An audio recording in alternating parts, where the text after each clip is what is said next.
இந்த வேலையில இன்னைக்கு நம்ம திருவிருந்தில் பங்கெடுக்க போறோம். திருவிருந்தில் பங்கெடுக்கிறது ஒரு சடங்காச்சாரம் இல்லை. நம்ம ஆண்டவர் நமக்காக அவர் வெளியேற பெற்ற ரத்தத்தை சிந்தி நமக்கு ஒரு மேலான ரட்சிப்பை கொடுத்தாரு. ஆனா அந்த திருவிருந்தில் பங்கெடுக்கிறதுக்கு முன்னாடி நம்ம என்னென்ன செய்யணும் அப்படின்னு இந்த புதிய ஏற்பாட்டுல பவுல் நல்லா சொல்லியிருக்காரு. இன்னைக்கு திருவிருந்தில் பங்கெடுக்க போற ஒவ்வொருவரும் ஒரு 3 காரியத்தை நம்ம செய்யணும். அந்த 3 காரியத்தை தான் இன்னைக்கு பார்க்க போறோம். 1 கொரிந்தியர் 11ஆம் அதிகாரம் 24ஆம் வசனம் 25ஆம் வசனம். முதலாவது காரியம், கர்த்தருடைய பந்தியில பங்கெடுக்கிற நாம் முதலாவது என்ன செய்யணும்? நினைவு கூறணும். Remember Christ's blood. நம்ம எதை நினைவு கூறணும்? நீங்க யோசிச்சு பாருங்க, கர்த்தருடைய பந்தியில பங்கெடுக்கிறதுக்கு முன்னாடி நம்ம எதை நினைவு கூறணும்? இங்க பவுல் எதை சொல்லியிருக்காரு? ஆண்டவருடைய மரணத்தை நினைவு கூறணும். ஆண்டவருடைய இயேசு கிறிஸ்துவோட ரத்தத்தை நினைவு கூறணும்.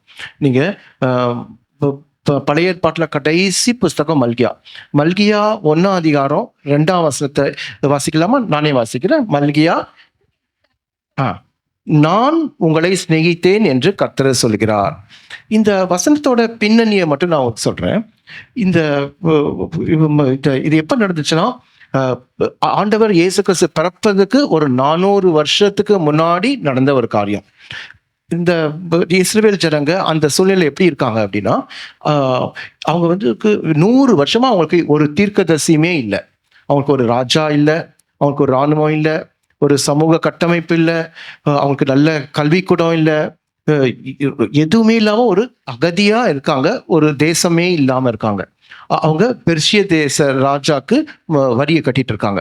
அப்படிப்பட்ட சூழ்நிலையில தான் அவங்களுக்கு தீர்க்கதரிசியே இல்லாத நேரத்துல அவங்க கேள்விப்படுறாங்க அவங்களுக்கு ஒரு தீர்க்கதரிசி வந்துட்டாருன்னு. கடைசியா ஆகாய், சகரியா வந்தாங்க. அதுக்கப்புறம் 100 வருஷமா அவங்களுக்கு ஒரு தீர்க்கதரிசியும் இல்லை. இப்ப அவங்களுக்கு ஒரு தீர்க்கதரிசி வந்துட்டாருன்னு ரொம்ப சந்தோஷம். அவங்களுக்கு எல்லாருக்கும் அறிவிப்பு போயிடுச்சு, இப்போ நம்மளுக்கு ஒரு தீர்க்கதரிசி வந்திருக்காரு. உடனே எல்லாரும் கூடி வராங்க. தீர்க்கதரிசி வந்து நிக்கிறாரு மல்கியா மேடையில. எல்லாருக்கும் சந்தோஷம். அப்பா, 100 வருஷமா நமக்கு ஒரு தீர்க்கதரிசி இல்லை, இன்னைக்கு நல்ல தீர்க்கதரிசனம் கிடைக்க போகுதுன்னு சொல்லி எல்லாரும் சந்தோஷமா வந்தோடனே இந்த மல்கியா என்ன சொல்றாரு? நான் உங்களை சிநேகித்தேன், ஐ ஹாவ் லவ்ட் யூ அப்படின்னு சொன்னாரு. இவங்க எல்லாருக்கும் இவ்வளோ எக்ஸைட்மெண்டா இருந்தவங்களுக்கு, சந்தோஷமா இருந்தவங்களுக்கு, ஆர்வமா வந்திருக்காங்க, நல்ல தீர்க்கதரிசனம் சொல்வார்னு பார்த்தா, நான் உங்களை சிநேகித்தேன் என்று கர்த்தர் சொல்லுகிறார் சொன்னோன்னே எல்லாரும் என்ன ஆயிட்டாங்க? ரொம்ப சோர்ந்து போயிட்டாங்க. அதோட உடனே அவரை கேள்வி கேட்க ஆரம்பிச்சிட்டாங்க. என்ன சொல்றாங்க? அதற்கு நீங்கள் எங்களை எப்படி சிநேகித்தீர் என்கிறீர்கள்? உடனே அவர் கேள்வி கேட்டாங்க. நீங்க எங்களை சிநேகித்தீர்னு சொல்றீங்களேப்பா, அந்த ஆண்டவர் எப்படி சிநேகித்தார் நீங்க கொஞ்சம் கேட்டு சொல்லுங்க உங்க ஆண்டவரை அப்படின்னு சொல்றாங்க. ஏன்னா அவங்க அன்னைக்கு இருந்த சூழ்நிலை அப்படி. அவங்க பாருங்க, அவங்கள சுத்தி இருந்த எல்லா தேசத்துக்கும் ராஜா இருக்காங்க, அவங்க எல்லாம் நல்ல செழிப்பா இருக்காங்க. ஆனா இவங்க உண்மையான தேவனை நம்புற இஸ்ரவேல் ஜனங்க ஒரு ராஜா இல்லை, ஒரு தீர்க்கதரிசி இல்லை, உங்களுக்கு ஆசாரியர் இல்லை, ஒரு சமூக கட்டமைப்பு இல்லை, ஒரு இராணுவம் இல்லை, ஒரு இன்னொரு தேசத்துல ஒரு அகதி மாதிரி இருக்கிறாங்க. அதனாலதான் அவங்க கேட்கிறாங்க, நான் உங்களை சிநேகித்தேன்னு சொல்றீங்களே, எப்படி சிநேகித்தார் அப்படின்னு கேட்டு சொல்லுங்கன்றாரு. உடனே மல்கியாக்கு ஒரு மாதிரி ஆச்சு. என்னடா அது, இவங்க தீர்க்கதரிசனம் சொன்னா இவங்க சந்தோஷப்படுவாங்கன்னு பார்த்தோம், ஆனா இவங்க இப்படி கேட்கிறாங்களே. அதுக்கு அடுத்தது வசனம் பாருங்க, ஆண்டவர் என்ன சொல்றாரு? ஏசாவை நான் வெறுத்தேன். இதுக்கு முன்னாடி போங்க. ஏசா யாக்கோபுக்கு சகோதரன் அல்லவா? பாருங்க, இவங்க கேட்ட கேள்வி என்ன? கர்த்தர் எதனால எங்களை சிநேகித்தார் கேட்டு சொல்கின்றாரு. ஆனா கர்த்தர் அவங்களுக்கு என்ன சொல்றாரு? ஏசா யாக்கோபுக்கு சகோதரன் அல்லவா? இது அவங்களுக்கு தெரியாதா? அவங்க இஸ்ரவேலர், அவங்களுக்கு இவங்களோட மூதாதையரோட எல்லா ஹிஸ்டரியும் தெரியும். அப்ப ஏசா வந்து யாக்கோபுக்கு சகோதரன்றது அவங்களுக்கு தெரியாதா? அவங்களுக்கு தெரியும். ஆபிரகாமோட மகன் குமாரன் ஈசாக்கு, ஈசாக்கோட குமாரன் 2 குமாரன் ஏசா, யாக்கோபு, இது எல்லாருக்குமே தெரியும். இது தெரியாத ஜனங்கள்கிட்ட சொன்னா பரவாயில்ல. சில சமயம் ஆண்டவர் நமக்கு சொல்றது அப்படிதான் இருக்கும்.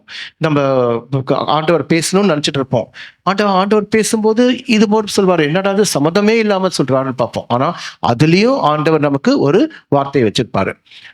இப்ப நீங்க வந்து என்கிட்ட வந்து சொல்றீங்க, ஒரு காரியத்துக்காக ஜெபம் பண்ண சொல்லி என்கிட்ட கேட்குறீங்க. அப்ப நான் சொல்றேன், தமிழ்நாட்டோட முதலமைச்சர் ஸ்டாலின் சொல்றேன். அப்போ உங்களுக்கு எப்படி இருக்கும்? இது தமிழ்நாட்டோட முதலமைச்சர் ஸ்டாலின் எல்லாருக்கும் தெரியாதா? எல்லாருக்கும் தெரியுமே. இங்க சொல்றது, ஆண்டவர் சொல்றது அப்படிதான் இருக்கு. இவங்க கேட்கிற கேள்வி, எப்படி எங்களை சிநேகித்தீர்னு கேட்கறதுக்கு ஆண்டவர் என்ன சொல்றாரு?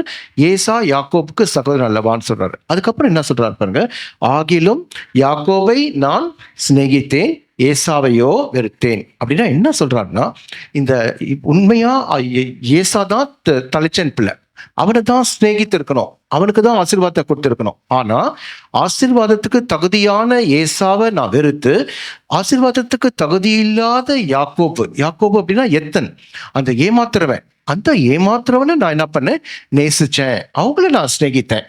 அப்படி நான் மட்டும் அந்த யாக்கோபை சிநேகிக்காட்டி இன்னைக்கு நீங்க என்கிட்ட இஸ்ரவேல் ஜனங்களா இருந்திருக்க மாட்டீங்க, இன்னைக்கு நீங்க ஒரு கொஸ்டின் கூட என்ன கேட்டிருக்க முடியாது அப்படி சொல்றாரு. அப்ப ஆண்டவர் பாருங்க, ஒரு நேசிக்க வேண்டிய சிநேகிக்க வேண்டிய ஏசாவை தள்ளிட்டு யாக்கோபை சிநேகிச்சிருக்காரு. அதுதான் ஆண்டவர் கிட்ட சொல்றாரு. அப்ப ரெண்டாவது இந்த ஆண்டவர் உங்களுக்கு கேட்ட கேள்விக்கு என்ன பதில் சொல்லியிருக்காரு, தன்னோட சரித்திரத்தை, பூர்வ சரித்திரத்தை சொல்லியிருக்காரு.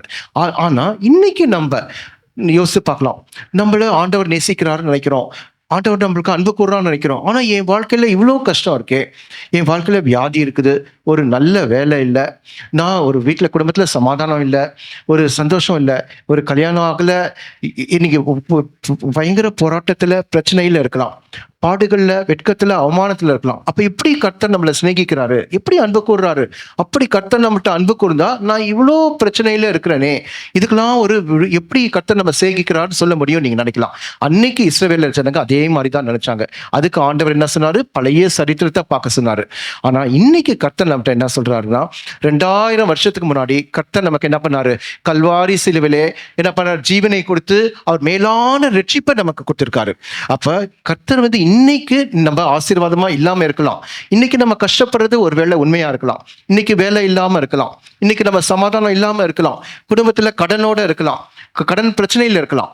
ஆனா கர்த்தர் இந்த கடன் பிரச்சனையோ, இந்த ஆசீர்வாதம் இல்லாமையோ, கஷ்டமோ, போராட்டமோ, இதை வச்சு ஆண்டவர் நம்மகிட்ட அன்பு கூறதை எடைப்பட வேண்டாம். அப்ப ஆண்டவர் என்ன சொல்றாரு, நீங்க என்ன கஷ்டமா இருந்தாலும் உங்கள்கிட்ட இதை வச்சு நம்ம ஆண்டவர் அன்பு கூறாரான்னு நினைக்க வேண்டாம். 2000 வருஷத்துக்கு முன்னாடி ஆண்டவர் நமக்கு என்ன பண்ணாரு, கல்வாரி சிலுவையில அவருடைய ஜீவனை தந்து மேலான ரட்சிப்பை கொடுத்திருக்கிறாரு. அப்ப இந்த உலக பிரகாரமான ஆசீர்வாதம் இந்த உலக பிரகாரமா உலகத்தோட அழிஞ்சு போயிடும். ஒரு படிப்போ, ஒரு வேலையோ, நம்ம அந்தஸ்தோ, பதவியோ எல்லாமே நம்ம உயிரோட இருக்க வரைக்கும் தான். ஆனா கர்த்தர் நமக்கு கொடுத்த ரட்சிப்பு நமக்கு கடைசி வரைக்கும் இருக்கும். இந்த மரணத்துக்கு அப்புறம் நம்மள பரலோகத்துக்கு கொண்டு போய் சேர்க்க வல்லமை உள்ளது. அதுதான் பெரிய ஆசீர்வாதம். அதுதான் கர்த்தர் சொல்றாரு. அப்ப கர்த்தர் என்ன சொல்றாருன்னா, நான் உங்களை நேசிச்சேன்னு இப்ப உங்களோட கடனை தீர்த்து தான் காட்ட வேண்டிய அவசியம் இல்லை, உங்களை உலக பிரகாரமா ஆசீர்வதிச்சுதான் காட்ட வேண்டிய அவசியம் இல்லை.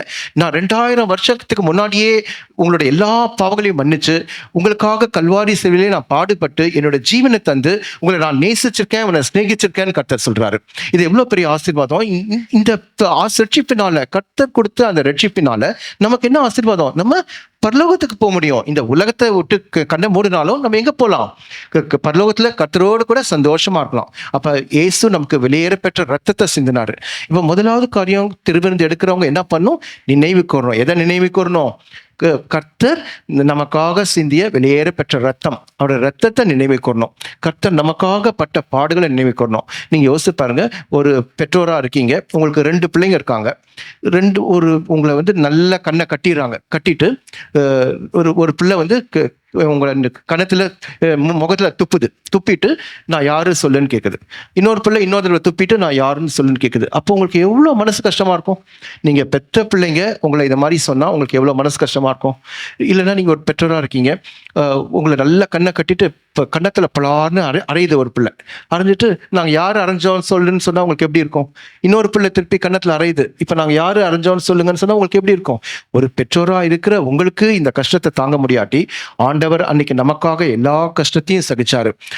ஆண்டவர் எப்படின்னா, அவர் உருவாக்கிய ஜனங்களே அவரை துப்புனாங்க, அவர் அடிச்சாங்க, அவர் எந்த தப்பும் செய்யாம. இதெல்லாம் எதுக்காக, நமக்கு ஒரு மேலான ரட்சிப்பை கொடுக்கறதுக்காக. அப்ப நம்ம இந்த நாளில் நினைவு கூற வேண்டியது என்னன்னா, கர்த்தர் நமக்கு கொடுத்த ஒரு பெரிய ரட்சிப்பு, அது ஒரு பெரிய ஆசீர்வாதம். அந்த ஆசீர்வாதத்தை இன்னைக்கு எல்லாரும் நினைவு கூறணும். நீங்க கர்த்தர் ஒருவேளை உங்களை உலக பிரகாரமான ஆசீர்வதிக்காம இருந்திருக்கலாம். கர்த்தர் உங்களுக்கு நல்ல வேலை கொடுக்காம இருந்திருக்கலாம். ஒருவேளை நீங்க கடன் பிரச்சனையில இருந்திருக்கலாம். நீங்க வீட்டுல போராட்டத்துல இருந்திருக்கலாம். நீங்க கேட்கிற ஆசீர்வாதம் கிடைக்காம இருந்திருக்கலாம். ஆனா நீங்க மத்தவங்களோட கம்பேர் பண்ணி பார்க்கவே கூடாது. மத்தவங்க எப்படி இருக்கிறாங்க, நம்ம எப்படி இல்லைன்னு. ஆனா நமக்கு கர்த்தர் கொடுத்த ஒரு பெரிய ரட்சிப்பு, கர்த்தர் நமக்கு கொடுத்த மேலான ரட்சிப்பு, அதுதான் ரொம்ப பெருசு. இப்ப உலக பிரகாரம் ஆசீர்வாதம் பெருசா, ரட்சிப்பு பெருசா? ரட்சிப்பு தான் பெருசு. ஏன்னா இந்த ரட்சிப்பு இந்த உலகத்துல மட்டும் இல்ல, ஆண்டவரோட நித்தியமா இருக்க போறோம். அப்ப இன்னைக்கு திருவந்திருக்கிற நாம் முதலாவது நம்ம என்ன பண்ணோம்? நினைவு கூறுங்கள். எதை நினைவு கூறணும்? கர்த்தர் நமக்காக கல்வாரி சிலுவிலே நமக்கு ஜீவனை தந்து அவரோட ரத்தத்தை சிந்தி அவரோட பிள்ளையா மாத்தி இந்த உலகத்துல மட்டும் இல்ல, நித்தியமே ஆண்டவரோடு கூட இருக்கிற பாக்கியத்தை நமக்கு கொடுத்திருக்காரு. அதை நினைவு கூறணும், முதலாவது காரியம். ரெண்டாவது காரியம், நிதானித்து அறியுங்கள். முதல்ல நினைவு கூறுங்கள் பார்த்தோம், ரெண்டாவது நிதானித்து அறியுங்கள். Examine your self. 1 கொரிந்தியர் 11:29 நானே வாசிக்கிறேன். எண்ணத்தினானில் அபாத்திரமாய் போஜனபானம் பண்ணுகிறவன் கர்த்தருடைய சரீரம் இன்னதென்று நிதானித்து அறியாததினால் தனக்கு ஆக்கினை தீர்ப்பு வரும்படி போஜனபானம் பண்ணுகிறான். பாருங்க, நம்ம நிதானித்து அறியணும். முதலாவது பார்த்தோம், ஆண்டவரை என்ன பண்ணும்? நினைவு கூறணும். ரெண்டாவது நம்ம நிதானித்திரணும். நீங்க 139 சங்கீதம் கடைசி 2 வசனத்தை பார்த்தா தெரியும். தேவனே என்னை ஆராய்ந்து என் இருதயத்தை அறிந்து கொள்ளும், என்னை சோதித்து என் சிந்தனைகளை அறிந்து கொள்ளும், வழி என்னிடத்தில் உண்டோ என்று பார்த்து நித்திய வழியில என்னை நடத்தும். பாருங்க, நாமளே என்ன பண்ணோம்? Self examination. நம்ம நிதானிச்சு பார்க்கணும். ஆண்டவரே, நான் என்னோட நிலைமை எப்படி இருக்கு? நீங்க கல்வாரி சிலுவையில உங்க ரத்தத்தை சிந்தி என்ன மீட்டு கொண்டு உங்க பிள்ளையா மாத்துனீங்க. இன்னைக்கு நான் எப்படி இருக்கிறேன்? அவைக்குரிய நிலைமையில நான் எப்படி இருக்கிறேன்? உங்களோடு கூட இருக்கிற ஒரு கம்யூனிகேஷன்ல நான் எப்படி இருக்கிறேன்? மனுஷரோடு கூட நான் எப்படி இருக்கிறேன்? என்ற வேலையில நான் உண்மையா இருக்கிறேன்னா, உலக பிரகாரமான வேலையில உண்மையா இருப்பேனா, கர்த்தருக்கு ஊழியத்துல நான் உண்மையா இருக்கிறேனா, மற்ற மனுஷர்கள பழகுறதுல உண்மையா இருக்கிறேனா அப்படின்னு சொல்லி நாமளே நிதானிச்சு பார்க்கணும். நம்ம செய்யற காரியத்துல உண்மையா இருக்கோமா? நமக்கு கர்த்தருக்கு முன்னாடியும் மனுஷருக்கு முன்னாடியும் ஆண்டவர் பிரியமா நடக்கிறோமா? இதை நிதானிச்சு பார்க்கணும். நிதானிச்சு பார்க்கும்போது கர்த்தர் நம்மளை நிச்சயம் ஆசீர்வதிப்பாரு. அவருடைய வெளியேறப்பட்ட ரத்தத்தை ஆண்டவர் நமக்கு சிந்தினதுனால நமக்கு என்ன ஆசீர்வாதம்னா, நம்முடைய பாவங்கள் எல்லாம் கழுவுறாரு. இயேசு கிறிஸ்துவின் ரத்தம் சகல பாவங்களையும் நீக்கி நம்மை சுத்திகரிக்கவும் பார்க்கிறோம். அப்ப ரத்தத்தினால எனக்கு நம்மளுக்கு என்ன ஆசீர்வாதம்? முதலாவது கழுவப்படுறோம், கிளென்சிங், அவர் ரத்தத்தினால கழுவப்படுறோம். அடுத்தது பியூரிஃபிகேஷன், பரிசுத்தமாக்கப்படுறோம். மூணாவது சான்டிஃபிகேஷன். ஃபர்ஸ்ட் கழுவப்படுறோம், அப்புறம் என்ன பண்ணோம்? சுத்தமாக்கப்படுறோம், பரிசுத்தமாக்கப்படுறோம். அடுத்தது என்ன பண்றோம்? சுத்திகரிக்கப்படுறோம். நீங்க இந்த ஆரோ வாட்டர்லாம் அஜித் வந்திருக்காரு, அவர் கேட்டு பார்த்தா தெரியும். ஒரு அழுக்கான தண்ணியை என்ன பண்ணுவாங்க? ஒரு இடத்துல போட்டு ஃபர்ஸ்ட் என்ன பண்ணுவாங்க? அதை என்ன பண்ணுவாங்க? கிளீன் பண்ணுவாங்க, கழுவுவாங்க. அதுக்கப்புறம் இன்னும் கொஞ்சம் நல்லா பியூரிஃபை பண்ணுவாங்க, பரிசுத்தமாக்குவாங்க. கடைசியா என்ன பண்ணுவாங்க? சுத்திகரிச்சு நல்ல தண்ணியா வாட்டரா கொண்டு வந்து கொடுப்பாங்க. அதே போலதான் நம்ம ஜீவித்துல நம்ம என்ன பண்ணோம்? நம்ம பாவத்தெல்லாம் என்ன பண்ணோம்? ஆண்டவருக்கு முன்னாடி கழுவு பண்ணோம். நம்ம தாழ்த்தி, நம்ம கண்ணீர் விட்டு நம்ம அழுது நம்ம தாழ்த்தும் போது கர்த்தர் என்ன பண்ணுவாரு? நம்மள பரிசுத்தமாக்குவாரு. அப்படி பரிசுத்தமாக்கப்பட்டு சுத்திகரிக்கப்படுவோம். கடைசியா கர்த்தர் நம்ம சுத்திகரிக்க வச்சு கர்த்தருக்கு ஒரு பிரியமான பாத்திரமா நம்மளை மாத்துவாரு. அப்ப இந்த இயேசுவோட ரத்தம் நம்மள என்ன செய்யுது? 3 காரியம் செய்யுது. இந்த 3 காரியத்தை கர்த்தர் நமக்கு செய்யும்படியா நம்மளை ஒப்பு கொடுக்கணும். அது மட்டும் இல்ல, அவரோட சரீரம் என்ன பண்ணுது? நமக்கு சுகத்தையும் ஆரோக்கியத்தையும் தருது. ஆரோக்கியம்ன்றது வேற, சுகம்ன்றது வேற. ஆரோக்கியம் அப்படின்னா ஹெல்த், சுகம் அப்படின்னா ஹீலிங். இப்ப நல்ல ஆரோக்கியமா இருக்கவங்களுக்கு சுகம் அவசியம் இல்லை, நல்ல ஆரோக்கியமா இருந்துட்டாலே போதும். அப்ப நல்ல ஹெல்த்தா இருக்கவங்களுக்கு ஹீலிங் அவசியம் இல்லை. ஆனால் நம்ம ஆண்டவர்கிட்ட என்ன கேட்கணும்? ஹெல்த்தை கேட்கணும், நல்ல ஆரோக்கியம். ஆனா இந்த ஆண்டவரோட சரீரம் நமக்கு என்ன தருது? ஆரோக்கியத்தையும் தருது, சுகத்தையும் தருது. யாருக்கெல்லாம் சுகம் வேணுமோ அவங்களுக்கெல்லாம் சுகத்தை தருது. இன்னைக்கு நீங்க வியாதியோடு வந்திருக்கலாம், நீங்க பலவீனத்தோடு வந்திருக்கலாம். ஆனா நீங்க இந்த கர்த்தருடைய பந்தியில பங்கெடுக்கிற ஒவ்வொருத்தரும் அவரோட சரீரம் என்ன கொடுக்குறது? நமக்கு பெரிய ஒரு சுகத்தையும் ஆரோக்கியத்தையும் தருது. அந்த விசுவாசத்தோட இன்னைக்கு பங்கெடுக்கும் போது, இன்னைக்கு நீங்க திரும்பி போகும்போது ஒரு நல்ல சுகத்தோட பலத்தோட போவீங்க. யாரெல்லாம் இன்னைக்கு வியாதியோட பலவீனத்தோட வந்திருக்கீங்களோ, நீங்க கவலைப்பட வேண்டாம். அவருடைய சரீரம் நமக்கு எப்படி தருது? ஒரு நல்ல சுகத்தையும் ஒரு ஆரோக்கியத்தையும் தருது. நீங்க எரேமியா 33 அதிகாரம் 6ஆம் வசனத்தை வாசித்து பாருங்க. இதோ நான் அவர்களுக்கு சௌக்கியமும் ஆரோக்கியமும் வரப்பண்ணி அவர்களை குணமாக்கி அப்படின்னு வாசிக்கிறோம். அப்ப நமக்கு சௌக்கியம் ஆரோக்கியம் வரப்பண்ணி நம்ம குணமாக்குறது அவருடைய சரீரம். அது மட்டும் இல்ல, 1 பேதுரு 2ஆம் அதிகாரம் 24ஆம் வசனத்திலையும் வாசிக்கிறோம். நாம் பாவங்களுக்கு செத்து நீதிக்கு பிழைத்திருக்கும்படி அவர் தாமே தமது சரீரத்திலே நம்முடைய பாவங்களை சிலுவையின் மேல் சுமந்தார், அவருடைய தழும்புகளால் குணமாகிறோம். அப்ப பாருங்க, அவருடைய சரீரத்தினால நமக்கு என்ன கிடைக்குது? ஒரு நல்ல சுகமும் ஆரோக்கியமும் உண்டாகுது. அப்ப இந்த நாள்ல நம்ம எதை நிதானிச்சு பார்க்கணும்? ஆண்டவரே, என்ன நீங்க முதலாவது சுத்திகரிங்க. ஆண்டவரே, என்னோட பாவங்கள் எல்லாம் கழுவுங்க, என்னை பரிசுத்தப்படுத்துங்க. நம்மளோட பாவங்களை மாத்திரம் இல்லை, கர்த்தர் கல்வாரி சிலுவிலே மரிச்சது நம்முடைய வியாதிகளையும் என்ன பண்ணாரு? சுமந்து தீர்த்துட்டாரு. அப்ப நமக்கு நல்ல சுகத்தையும் நமக்கு ஆரோக்கியத்தையும் என்ன பண்ணாரு? கர்த்தர் கொடுக்க வல்லமையுள்ள இருக்காரு. அந்த விசுவாசத்தோட இன்னைக்கு எல்லாரும் என்ன பண்ண, உங்க நிதானிச்சு பாருங்க. எல்லாரும் உங்களுக்கு நிதானிச்சு பாருங்க. ஆண்டவரே, இந்த வேளையிலே என்ன செல்ஃப் எக்ஸாமின் பாருங்க. என்ன நான் நிதானிச்சு பார்க்குறேன். நான் என்னை சுத்திகரிக்கப்படணும்னா என்னோட பாவத்தெல்லாம் நான் ஆண்டவர்கிட்ட அறிக்கை செய்யணும். ஆண்டவருக்கு முன்னாடி நம்ம எதையும் மறைக்க முடியாது. ஒருவேளை மனுஷருக்கு நம்ம மறைக்கலாம், ஆண்டவருக்கு முன்னாடி நம்ம யாரையும் எதுவுமே மறைக்க முடியாது. அப்ப ஆண்டவருக்கு முன்னாடி என்ன பண்ணணும்? நம்ம நிதானிச்சு நம்ம செல்ஃப் எக்ஸாமின் பண்ணணும். கம்யூனியன் அப்படின்னா கம் யூனியன். கம்னா வாங்க, யூனியன்னா ஒன்றாக, எல்லாரும் ஒன்னா கூடி வாங்க. அப்ப நம்ம நிதானி செஞ்சு ஒன்னா கூடி வந்து ஒருமனப்பட்டு ஐக்கியப்பட்டு ஒற்றுமையாக கர்த்தருடைய ஆசீர்வாதத்தை பெற்றுக்கொள்ள வேண்டியதுதான் இந்த ஒரு கம்யூனியன். அப்ப கர்த்தருடைய கம்யூனியன்ல ஒரு ஆசீர்வாதம் இருக்கு. கர்த்தருடைய வேதம் என்ன சொல்றது? ஆக்கினியும் இருக்கு, ஆசீர்வாதமும் இருக்கு. அப்ப ஆசீர்வாதம் வேணும்னா நம்ம என்ன பண்ணணும்?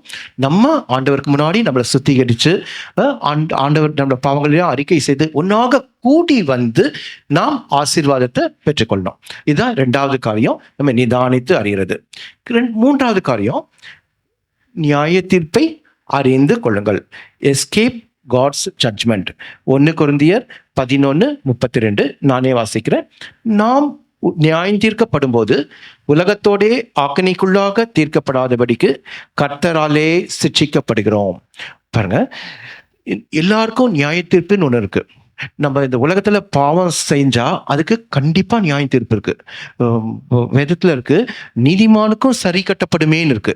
நீதிமொழியில ஒரு வசனம் இருக்கு தெரியுமா? நீதிமொழிகள் 11:33 வாசிக்கிறோம், நீதிமானுக்கும் சரி கட்டப்படுமேன்னு இருக்கு. இந்த உலகத்துல யார் பாவம் செஞ்சாலும் அதுக்கு நம்மளுக்கு நியாய தீர்ப்பு இருக்கு. எதுலாம் கர்த்தர் நம்ம நியாயம் தீர்ப்பாரு? முதலாவது நம்மளோட செய்கைகளை நியாயம் தீர்ப்பாரு.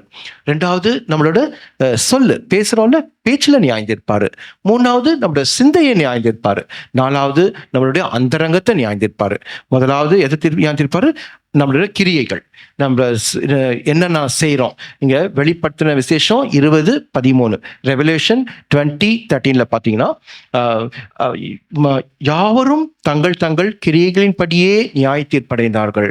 நம்ம உலகத்தில் எப்படி நம்ம என்ன செய்கிறோமோ அதை கர்த்தருக்கு முன்னாடி நம்ம உண்மையாக இருக்கிறோமான்னு பார்க்கணும். யாருக்காவது தீமை செய்கிறோமா, யாருக்காவது கெடுதல் செய்கிறோமா, நம்ம கை சுத்தமாக இருக்குதா, நம்ம கை யாருக்காவது தீமை செஞ்சிருக்கா, நம்ம கள்ளக்கணக்கு எழுதுறோமா, வேற ஏதாவது நம்ம மற்றவங்களுக்கு நம்ம கைகள கிரியைகள்னால தீமை செய்யறோமா, நம்ம கிரியைகள்னால ஆண்டவருக்கு பிரியமில்லாத காரியங்களை செய்யறோமா. அப்ப நம்மள எதை வச்சு கர்த்தர் நியாயம் தீர்ப்பாரு? நம்முடைய கிரியைகளை வச்சு நியாயம் தீர்ப்பாரு. அப்ப நம்ம கிரியைகள்ல உண்மை இல்லாதவங்களா இருந்தா, கிரியையில ஆண்டவருக்கு பிரியமில்லாதவர்களா இருந்தா கர்த்தர் நம்மள என்ன பண்ணுவாரு? நியாயம் தீர்ப்பாரு. முதலாவது. 2வது நம்முடைய சொல்லு, நம்ம என்னென்னலாம் பேசுறோமோ அதை வச்சு நியாயம் தீர்ப்பாரு. பாருங்க, மத்தேயு 12:36, மனுஷர் பேசும் வீணான வார்த்தைகள் யாவையும் குறித்து நம்ம என்ன பண்ணணும்? கணக்கு ஒப்புவிக்கணுமா நியாய தீர்ப்பு நாளிலே. அப்ப 2வது என்ன நியாயம் தீர்ப்பாரு? நம்ம பேசுற ஒவ்வொரு வார்த்தையும் கர்த்தர் நியாயம் தீர்ப்பாரு. அதனால நம்ம பேசும்போது நம்ம ரொம்ப ஜாக்கிரதையா பேசணும். நம்ம வார்த்தை மற்றவங்களை புண்படுத்திடக்கூடாது, மற்றவங்களுக்கு விரோதமா பேசக்கூடாது, அவதூறா பேசக்கூடாது, மற்றவங்க செய்யாததுக்கு பொய் சாட்சி சொல்லிடக்கூடாது. அதனால நம்ம பேசும்போது ரொம்ப ஜாக்கிரதையா இருக்கணும். அப்போ நம்ம பேசுற வீணான வார்த்தைகள் யாவற்றையும் கொடுத்து என்ன பண்ணுவாரு? கர்த்தர் நியாயத்துல கொண்டு வருவாரு. அப்ப நம்ம பேசும்போது இன்னைக்கு ஒவ்வொருத்தரும் யோசிச்சு பார்க்கலாம். கர்த்தருடைய பந்தியில பங்கெடுக்கிறவங்க நம்ம எப்படி இப்படிலாம் பேசியிருக்கோம், நம்ம மனுஷர்கிட்ட பழகும் போது எப்படி, ஸ்கூல்ல எப்படி இருக்கிறோம், காலேஜ்ல எப்படி இருக்கிறோம், இந்த சபையில நம்ம எப்படி இருக்கிறோம், மற்ற மனுஷர்கிட்ட எப்படி இருக்கிறோம், நம்மளோட பேச்சு எப்படி இருக்கு, நம்மளுடைய வார்த்தைகள் எப்படி இருக்கு, அதை நம்ம தியானிச்சு பார்க்கணும். அப்ப அந்த வீணான வார்த்தை குறித்தும் என்ன பண்ணுவார்? கர்த்தர் நியாயம் தீர்ப்பாரு. 3வது நம்முடைய சிந்தனையிலேயே கர்த்தர் நியாயம் தீர்ப்பாரு. 1 கொரிந்தியர் 4:5 பாருங்க, அவர் கர்த்தர் வருமளவும் நீங்கள் காலத்துக்கு முன்னே யாதொன்றை குறித்தும் தீர்ப்பு சொல்லாதிருங்கள். இருளில் இருக்கிறவைகளை அவர் வெளியரங்கமாக்கி இருதயங்களின் யோசனைகளையும் வெளிப்படுத்துவார். பாருங்க, நம்ம சிந்தனையில நம்ம யோசிக்கிறோம், நம்ம யாருக்குமே தெரியாதுன்னு நினைச்சிட்டு இருக்கோம். ஆனா கர்த்தர் என்ன பண்ணுவாரு, நம்ம என்னென்ன யோசிக்கிறோம்னு ஆண்டவருக்கு நல்லா தெரியும். மற்றவங்க நேரா பேசும்போது நல்லா பேசிட்டு பின்னாடி அவங்களுக்கு என்னென்னலாம் பேசுவோம். நேரா நல்லது செய்யற மாதிரி செஞ்சுட்டு பின்னாடி அவங்களுக்கு தீமை செய்வோம். ஆனா தீமையை யோசிப்போம், அவங்களுக்கு என்ன கெடுதல் செய்யறோம். ஆனா ஆண்டவருக்கு முன்னாடி நம்ம என்ன பண்ண முடியாது, யாருமே ஏமாற்ற முடியாது. நம்முடைய சிந்தனையெல்லாம் என்ன பண்ணியிருக்காரு, ஆண்டவர் அறிஞ்சிருக்காரு. அப்ப நம்ம சிந்தனையும் கர்த்தர் நியாயந்திருக்கிறாரு. கடைசியா நம்மளோட அந்தரங்கத்தை நியாயந்திருக்கிறாரு. நம்முடைய கிரியை மட்டும் இல்ல, நம்முடைய சொல்ல மட்டும் இல்ல, நம்முடைய சிந்தை மட்டும் இல்ல, நம்முடைய அந்தரங்கங்களை நியாயந்திருக்கிறாரு. ரோமர் 2:16 நான் வாசிக்கிறேன். Romans chapter 2:16. தேவன் இயேசு கிறிஸ்துவை கொண்டு மனுஷருடைய அந்தரங்கங்களை குறித்து நியாயத்தீர்ப்பு கொடுக்கும் நாளிலே இது விளக்கும். பாருங்க, நம்மளோட சீக்ரெட் லைஃப் நம்ம நினைச்சிட்டு இருப்போம். சில காரியம் செய்வோம், அது யாருக்கும் மனைவி கூட தெரியாதுன்னு நினைப்போம், புருஷருக்கு தெரியாதுன்னு நினைப்போம், நம்ம அம்மா அப்பாவுக்கு தெரியாதுன்னு நினைப்போம், நம்ம ஃப்ரெண்ட்ஸுக்கு தெரியாதுன்னு நினைப்போம். நம்ம யாருக்குமே தெரியாம செஞ்சுட்டு இருப்போம் தப்பு. ஆனா அந்த தப்பை யார் பார்த்துட்டு இருக்கா, நம்ம ஆண்டவர் பார்த்துட்டு இருக்காரு. அப்ப ஆண்டவருக்கு முன்னாடி நம்ம மறைக்கவே முடியாது. அந்த 131 சங்கீதத்திலே தாவீது என்ன சொல்றாரு, உங்களுடைய சமூகத்தை விட்டு எங்கே போவேன், எங்க போனாலும் நீங்க இருக்கிறீர் ஆண்டவரே, பாதாளத்துல போனாலும் நீங்க இருக்கீங்க, நான் வானத்துக்கு ஏறினாலும் அங்க இருக்கீங்க. அப்ப நம்ம ஆண்டவர் யாரு, நம்ம ஆண்டவர்கிட்ட இதுதான் ஒரு காரியம். உலக பிரகாரமான இந்த தெய்வங்கள் எல்லாம் இருக்குல்ல, விக்கிரகம், அதுக்கிட்டலாம் பாவம் செய்யறது ரொம்ப ஈஸி. அதை விக்கிரகத்தை திருப்பி வச்சுட்டு நம்ம பாவம் செஞ்சு முடிச்சுட்டு விக்கிரகத்தை என்ன பண்ணிடலாம், நம்ம நேரா திருப்பி வச்சிடலாம். கொஞ்சம் நேரம் நான் பாவம் செய்ய போறோம், நீங்க கொஞ்சம் அந்த சைடு திரும்பிக்கோங்க அப்படின்னு சொல்லிட்டு என்ன பண்ணுவோம், திருப்பி வச்சுட்டு நல்லா பாவம் செய்யலாம். நல்லா பாவம்லாம் செஞ்சு முடிச்சுட்டு நம்ம என்ன பண்ணலாம், திருப்பி விக்கிரகத்தை திருப்பி வச்சுக்கலாம். ஆனா நம்ம ஆண்டவர் அப்படி இல்லை. அவர் சர்வ வல்லவர், சர்வ வியாபகர், அவர் ஆம்னி பிரசன்ட், ஆம்னி பொட்டன்ட், அதனால ஆம்னிஷியன்ட். அவர் சர்வ வல்லவர், சர்வ வியாபகர், அவர் எல்லா இடத்துலயும் இருக்காரு. அதனால ஆண்டவர்கிட்ட நம்ம என்ன பண்ண முடியாது, மறைக்கவே முடியாது. நம்ம மற்றதுக்கெல்லாம் சொல்லுவோம், ஆண்டவரே நீங்க என் கூடவே இருக்கிறீர், என்னை ஆசீர்வதிங்க, அதுக்கெல்லாம் சொல்லுவோம். ஆனா பாவம் செய்யும் போதும் கர்த்தர் நம்ம கூட இருக்கிறாரு, அதை பார்க்கறாரு. அதை யாரும் யோசிக்கவே மாட்டோம். மற்றதுக்கெல்லாம் கர்த்தர் என் கூடவே இருக்கிறீர் அப்படின்னு சொல்றோம். ஆனா நம்ம பாவம் செய்யும் போதும் யாரு நம்மளை பார்த்துட்டு இருக்கிறா, நம்மள ஆண்டவர் பார்த்துட்டு இருக்காரு. ஏன்னா அவர் சர்வ வல்லவர், சர்வ வியாபகர், எல்லா இடத்துலயும் இருக்கிறாரு. அப்ப நம்ம அந்தரங்கத்துல செய்யற பாவத்தை கர்த்தர் என்ன பண்ணாரு, நியாயம் தீர்ப்பாரு. இந்த நியாய தீர்ப்பு இதுக்கெல்லாம் தப்பிச்சுக்கணும் அப்படின்னா நம்ம என்ன பண்ணோம், இந்த பாவங்கள் செய்யாம இருக்கணும். இந்த பாவம் செய்யாம இருக்கும்போது இந்த நியாய தீர்ப்பு இல்லை. ஆனா ஆண்டவர் பிள்ளைங்களுக்கு கர்த்தர் என்ன பண்றாரு, உலகத்திலேயே சிக்ஷையை கொடுத்துறாரு. நம்ம ஏதாவது பாவம் செஞ்சா உலகத்திலேயே சிக்ஷையை கொடுத்துறாரு. ஆனா நமக்கு ஒரு பெரிய ஆசீர்வாதம், நமக்கு நரகம் இல்லை, நம்மளுக்கு பரலோகம். உலக பிரகாரமான ஜனங்களை ஆண்டவர் சிக்ஷிக்கிறதே இல்லை. நீங்க நினைக்கலாம், உலக பிரகாரமான ஜனங்களை பாருங்க எவ்வளவு ஆசீர்வாதமா இருக்காங்க, அவங்களுக்கு ஒரு கஷ்டமுமே இல்லை, அவங்க எவ்வளவு நல்லா இருக்காங்க. ஆனா நமக்கு தான் பாடு வருது, நமக்கு தான் கஷ்டம் வருது, நம்ம தான் இந்த மாதிரி கஷ்டத்துல இருக்கிறோம்னு நினைக்கலாம். ஏன்னா அவங்க உலக பிரகாரமான ஜனங்களுக்கு இட்டர்னல் இல்லை, அவங்களுக்கு நித்தியம் நரகம். அதனால கர்த்தர் அவங்கள ஒன்றும் சிக்ஷிக்கிறது இல்லை. ஆனா நம்மள அப்படி இல்லை. இந்த உலகத்துல நம்ம தப்பு செய்யும் போது ஆண்டவர் நம்மளை தண்டிக்கிறாரு, சிக்ஷிக்கிறாரு. தகப்ப தான் நேசிக்கிற புத்தனையை சிக்ஷிக்கிறது போல கர்த்தர் என்ன பண்றாரு, நம்மள சிக்ஷிக்கிறாரு. அதுவும் எதுக்காக சிக்ஷிக்கிறாரு, நம்மளுடைய பிரயோஜனத்துக்காகவே சிக்ஷிக்கிறாரு. நீங்க எபிரேயர் 12:10 வாசித்தா, Hebrew chapter 12:10, நாம் பரிசுத்தத்துக்கு பங்குள்ளவர்களாகும் பொருட்டு நம்முடைய பிரயோஜனத்துக்காகவே நம்மள என்ன பண்றாரு, சிக்ஷிக்கிறார். அதுதான் பார்க்கிறோம். அப்ப கர்த்தர் எதுக்காக நமக்கு பாடுகள் கஷ்டத்தை கொடுக்குறாருன்னா, இந்த உலகத்துல நம்ம தப்பு செய்யும் போது நம்ம நரகத்துக்கு போகக்கூடாது, ஆண்டவர்கிட்ட வரணுன்றதுக்காக, நம்முடைய பிரயோஜனத்துக்காகவே நம்ம சிக்ஷிக்கிறார். அப்ப நம்ம கஷ்டம் சோதனை வரும்போது நினைப்போம், ஏன் இந்த மாதிரி கஷ்டம் வந்திருக்கு நம்மளுக்கு, ஏன் இந்த மாதிரி சோதனை வந்திருக்குன்னு நினைப்போம். அதெல்லாம் கர்த்தர் எதுக்காக கொடுக்குறாரு, நம்முடைய பிரயோஜனத்துக்காக, நம்ம பரிசுத்தப்படுறதுக்காக, நாம் ஆண்டவர்கிட்ட ஒரு நாள்ல இருக்கிறதுக்காகவே என்ன பண்றாரு, கர்த்தர் நம்மளை சிக்ஷிக்கிறாரு. சங்கீதம் 32:1 கூட வாசிக்கிறோம், எவனுடைய மீறுதல் மன்னிக்கப்பட்டதோ, எவனுடைய பாவங்கள் மூடப்பட்டதோ அவன் பாக்கியவான். அப்ப கர்த்தர் இந்த உலகத்துல நம்முடைய பாவங்கள் எல்லாம், நம்ம மீறுதல்கள் எல்லாம் என்ன பண்றாரு, மன்னிச்சு நம்மள இந்த உலகத்துல சிரிச்சிச்சு, நமக்கு என்ன இல்லை, நரகம் இல்லை. அது ஒரு பெரிய ஆசீர்வாதம். இந்த உலகத்துல நம்ம கஷ்டப்பட்டாலும் பாடுபட்டாலும் நித்தியமா நம்ம எங்க இருப்போம், ஆண்டவரோட கூட இருப்போம், பரலோகத்துல இருப்போம். அதுதான் இன்னைக்கு திருவிருந்துல பங்கெடுக்கிற நாம் இந்த 3 காரியத்தை யோசித்து பார்க்கணும். முதலாவது, நினைவு கூறுங்கள். எதை நினைவு கூறணும், ஆண்டவருடைய ரட்சிப்பை, அவரோட ரத்தத்தை, நமக்காக சிந்திய ரத்தத்தை, அவர் நமக்காக கொடுத்த ரட்சிப்பை நினைவு கூறணும். நம்ம உலக பிரகாரமான ஆசீர்வாதத்தை வச்சு ஆண்டவர் இடப்படக்கூடாது. ஏன்னா கர்த்தர் இந்த நம்மளை ஆசீர்வதிக்கிறாரோ இல்லையோ, கர்த்தர் உலக தோற்றத்துக்கு நம்ம 2000 வருஷத்துக்கு முன்னாடி என்ன பண்ணாரு? நமக்காக கல்வாரி சிலுவையிலே தன்னுடைய ஜீவனை கொடுத்தாரு. ரெண்டாவது, நிதானி தெரியணும். நம்மளே செல்ஃப் எக்ஸாமினேஷன், நம்மளை பார்க்கணும், நம்ம நிதானிச்சு அறியணும். நம்மளை என்ன பண்ணணும்? பாவங்கள் எல்லாம் அறிக்கை செய்யும்போது கர்த்தர் நம்மளை கழுவி நம்மளை பரிசுத்தமாக்கி நம்மளை சுத்திகரிக்கிறாரு. அதே மாத்திரம் இல்லை, அவர் நமக்கு ஆரோக்கியத்தையும் சௌக்கியத்தையும் வர பண்றாரு, ஹீலிங்கும் கொடுக்குறாரு, நம்ம ஹெல்த்தும் கொடுக்குறாரு. மூணாவது, நம்ம என்ன பண்ணணும்? நியாய தீர்ப்பை அறிந்து கொள்ளணும். நம்ம உலகத்துல நம்ம எப்படி நடக்கிறோமோ எல்லாத்துக்கும் நியாய தீர்ப்பு இருக்கு. நீதிமானுக்கும் சரிக்கட்டப்படுமே இருக்கு. அதனால நம்ம ஆண்டவருக்கு மறைச்சு நம்ம எந்த பாவமும் செய்யாம இருக்க முடியாது. ஆண்டவர் பாவம் நம்ம செய்ய, ஆனா கமிட்டிங் sin is பாசிபிள். அதே நேரத்தில் committing sin is not necessary. நம்ம பாவம் செய்யலாம், ஆனா பாவம் செஞ்சுதான் ஆகிறோன்ற நெசசரி இல்லை. அதனால நம்ம பாவம் செய்யாம பரிசுத்தமாவும் ஆண்டவருக்கு முன்னாடி வாழ முடியும். அப்படியே பாவம் செய்யும்போது கர்த்தருக்கு முன்னாடி நம்ம மன்னிப்பு கேட்கும்போது நம்மள ஆண்டவர் மன்னிக்கிறாரு. அதே நேரத்தில் நம்ம சிற்றத்தை நம்மளை எப்படி ஆக்குறாரு? பரிசுத்தமாக்கி நமக்கு மேலான ரட்சிப்பை கொடுத்ததுனால பரலோகத்துக்கு கொண்டு வந்துடுறாரு. அப்ப இன்னைக்கு திருவிருந்தில் பங்கெடுக்கிற நம்ம எல்லாரும் இந்த 3 காரியத்தை நல்லா சிந்திச்சு ஒப்பு கொடுக்கணும். முதலாவது, நினைவு கூறணும். ரெண்டாவது, நிதானித்து அறியணும். மூணாவது, நியாய தீர்ப்பை அறிந்து கொள்ளணும்.